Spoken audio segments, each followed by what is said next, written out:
Alright guys, as you can tell, it's been raining for a couple of days around here. Everything's all wet and soggy, so I had to put the tarp on the machine last night. So I couldn't work on it yesterday at all. It rained all day. And I've been, you can hear probably I'm a little nasally sounding, sorry about that, but I've been actually suffering with a little bit of a cold, head cold, chest cold type of a deal going on, and so I haven't been sleeping worth a darn and just been run down quite a bit. But I'm fixing to remove the tarp here in a minute, and I'm going to take the carburetor off, and we're going to go ahead and get this in here on the bench and take a look at what's going on with the inside of the carburetor. I've got a pretty good idea what I think. I mean, I know what I think it is. I think it's the float bowl. I think the float bowl, or the float itself, I believe, is probably stuck closed, because if it was left with fuel in it, then the float was all the way at the top, and that's where the needle would be closed, in the closed position. So I suspect the float needle is stuck up in the seat up there. So that's the first thing I'm going to look at. Probably be once I get it off, I probably will go ahead and pull everything else out and, you know, clean everything out. But I'm just going to do a poor boy rebuild on it, because last night I got online and I found out that yeah, I need a knife for that. I found out that it's $40 for a couple of gaskets and a couple of brass fittings. So I think I'm going to try to reuse this one and see if we can get away with it.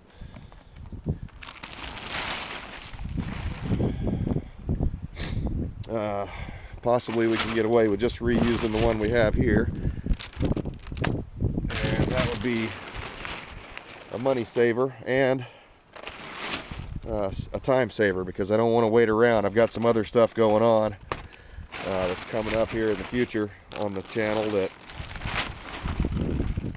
it's not related to this at all. So it's more related to homesteading and stuff like that. So yeah, we've got to get after it, and I've got to get this thing taken care of. So I'm going to see if I can do a poor boy rebuild on it. Not to be offensive, that's just what I call it when I'm not changing out the gaskets or whatever. You know, that's I try to take it apart, and I am a poor boy. So that's why I'm not buying. That's why this is not a brand new machine. It's a used machine that I got for relatively cheap online. So we're trying to get it going. If you haven't seen the other videos, that's basically where we are on this. The carburetor, I'm not getting enough fuel. I can get it to run, but I can't get it to come off of idle. So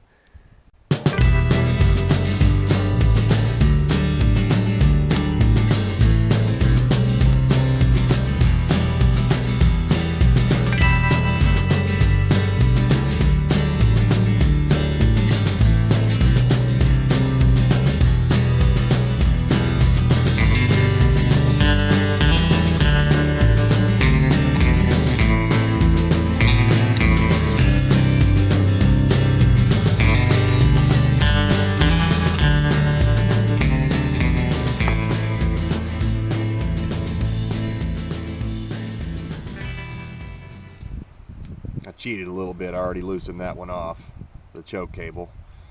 Not sure what's going to come out of here, so we're going to pay attention to this. Okay, that's all that's in there. That was fairly easy, and it looks to me like on this opposite side over here, that's where the throttle cable screws in.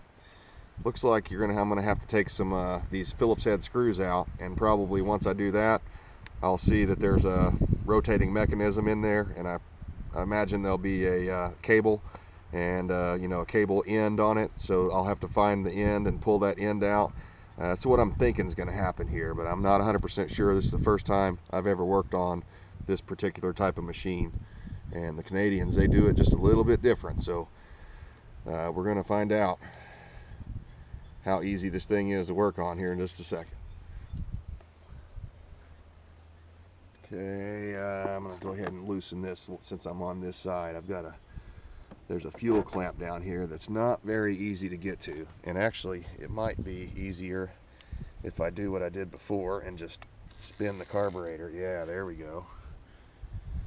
So you got to kind of think ahead on these things, and I guess if you wanted to take the fuel line off by itself, that might be a little difficult, but that's the best way I've found to do it, is just twist that whole carburetor, and that also allows you access to that bowl screw down there. Hopefully you guys are seeing that. I couldn't show you on the other one. I'm filming this with a GoPro, so I can get in there a lot closer. Okay, it may take both my hands to do this. I'm gonna have to set you down for a second here.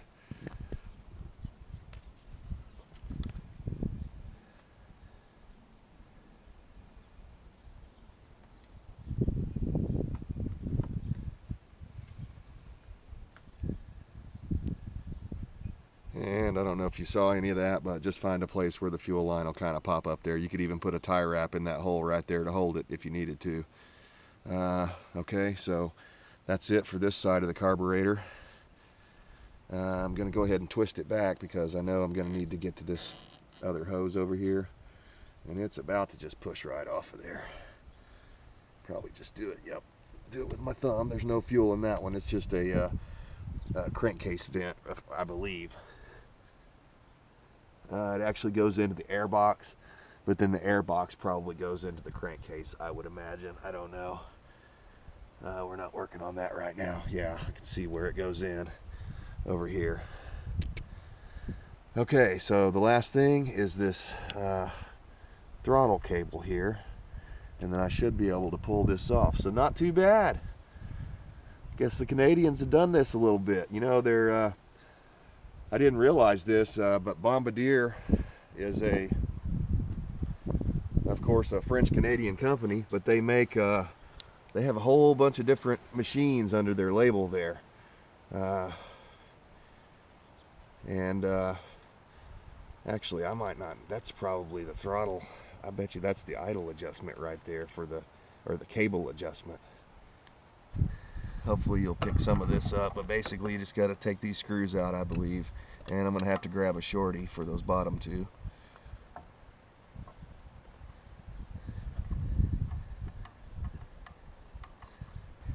Oh no, not short enough. What kind of screw? They must have metric screwdrivers up there in Kazakhstan. I don't know. Let me go see if I've got something else I can get in there. Put a little American ingenuity on this Canadian machine here. Yeah, we got it. Just grabbed a bit and a screwdriver, 1/4-inch screwdriver. Sometimes that can get you into some tight spots and get you out of a tight spot even. Okay, all I needed to do was break it loose, because now I should be able to get in there. And of course I'm laying my hand and the camera on the exhaust here, so if the engine was warm at all I wouldn't be able to do this easily. It's going to be tough to get this screw out of there without dropping it.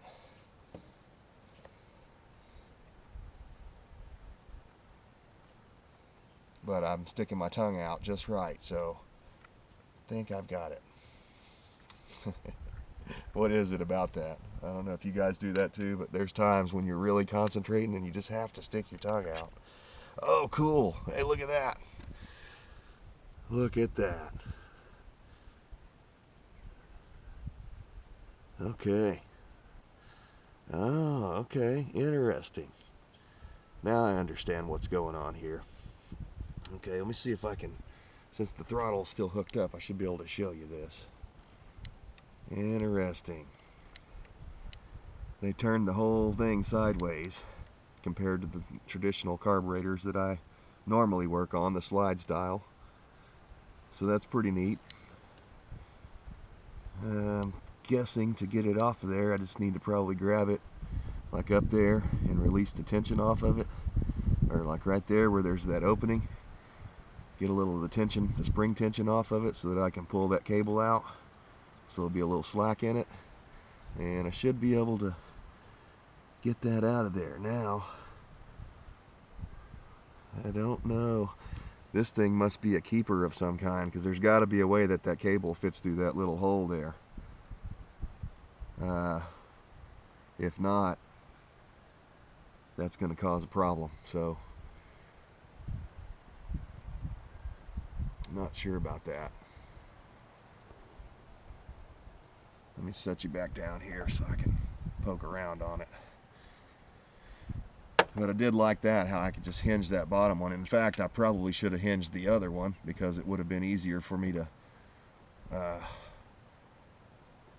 actually, it's out of the way there plenty, but it might have been easier to get this screw out rather than that one, but whatever.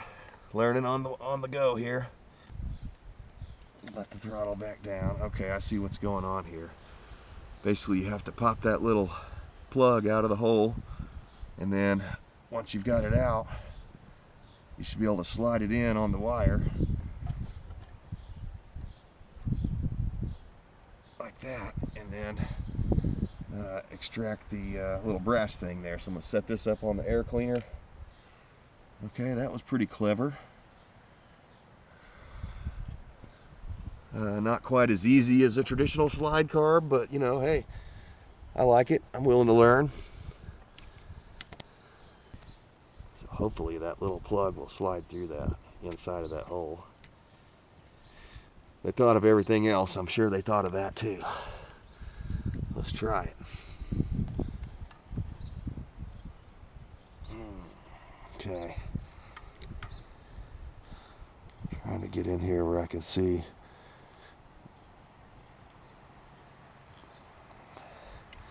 I think I need to twist it up just a little. There we go.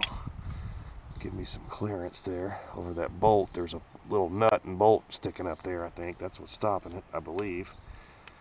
Nope. You have to unscrew it. Okay. As I pulled out on it, I could feel it's got a stop inside of there that won't allow that to come out. So this is one piece. Okay. Learning as we go here. Never claimed to be an expert on this machine, or any machine for that matter.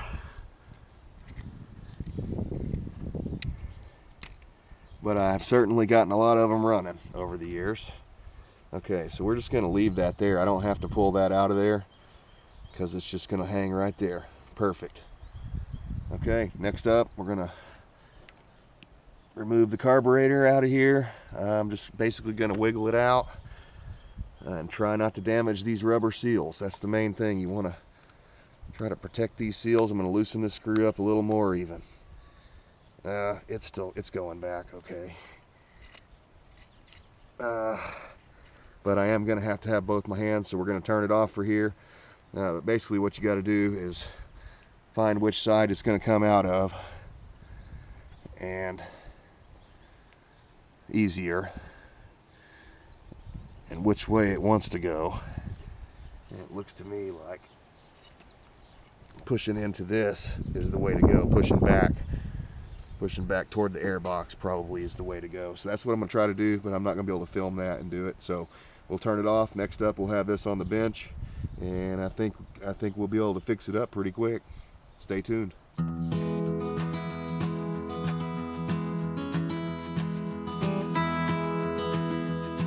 Oh, cool. Hey, look at that.